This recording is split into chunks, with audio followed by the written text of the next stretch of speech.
Hello, hello, hello! Welcome to my mini vlog. Bumili ako ng lettuce nung araw na yan dahil gagawa ako ng vegetable salad. Nag-harvest na kasi yung aming kapitbahay dito kaya naman bumili ako ng isang puno. Maganda nga ni yung lettuce na yan dahil yan talaga ay organic. Bumili na rin ako ng century tuna din sa tindahan ng aking tiya at ang nag-serve nga sa akin ay parang bading.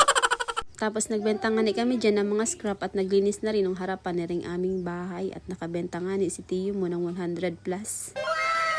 At sa puntong yan, nagsimula na nga niya ako magawa na rin aking salad. Meron tayong pipino dyan, kamatis, tapos kalahating lemon, sibuyas, mayonnaise, at saka century tuna. Tamang-tama din kasi dahil nung Webes ay nagbenta yung teacher dun sa aming school, kaya bumili na rin ako ng 1 kilong pipino at 1 kilong kamatis. Hiniwa-hiwa ko lang dyan ng maliliit yung ating pipino, hindi ko na rin binalatan at tinanggalan ng buto dahil syempre may sustansya din naman yun. Sinunod ko na din yung kamatis, tinanggalan lang natin ng buto yan, tapos hiniwa ko ng maliliit, tapos maninipis. At pagkatapos nga niya, yung sibuyas naman ang sinunod ko at hiniwa ko rin yan ng maninipis na kagaya ng sa kamatis. Hindi nga niya ako gumawa ng aking salad din sa aming munting kubo para syempre presko ang panahon.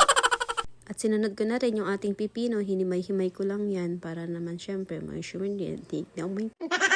Ay wala na ba naman akong masabi at naubusan ako ng asabihin din sa aking voice over kaya kung ano-ano na lang. Tinikman ko nga yung ating lettuce dyan at anong sarap ba naman na talagang preskong presko dahil yun ay fresh from the farm.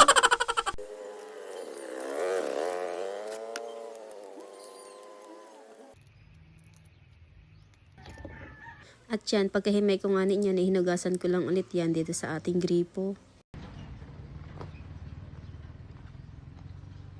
Kung mapapansin nga ninyo, may pakortina si Mayor dyan dahil mainit nga ni. Hiniwa-hiwa ko lang dyan ng maliliit yung ating lettuce para naman hindi tayo mukhang kambing pag tayo ay kumain ng ating salad. First time ko lang nga gumawa ng ganaring salad kaya hindi talaga ako masyadong marunong pero syempre dahil sa YouTube University ay natuto tayo at medyo napag-aralan natin ng konti.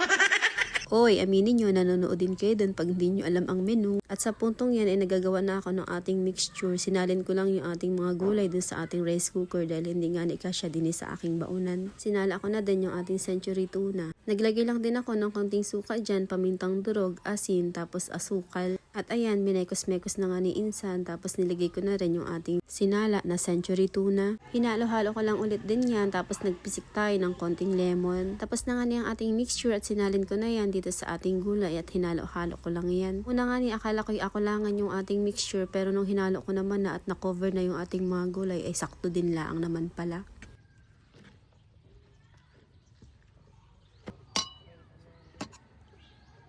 Taste test.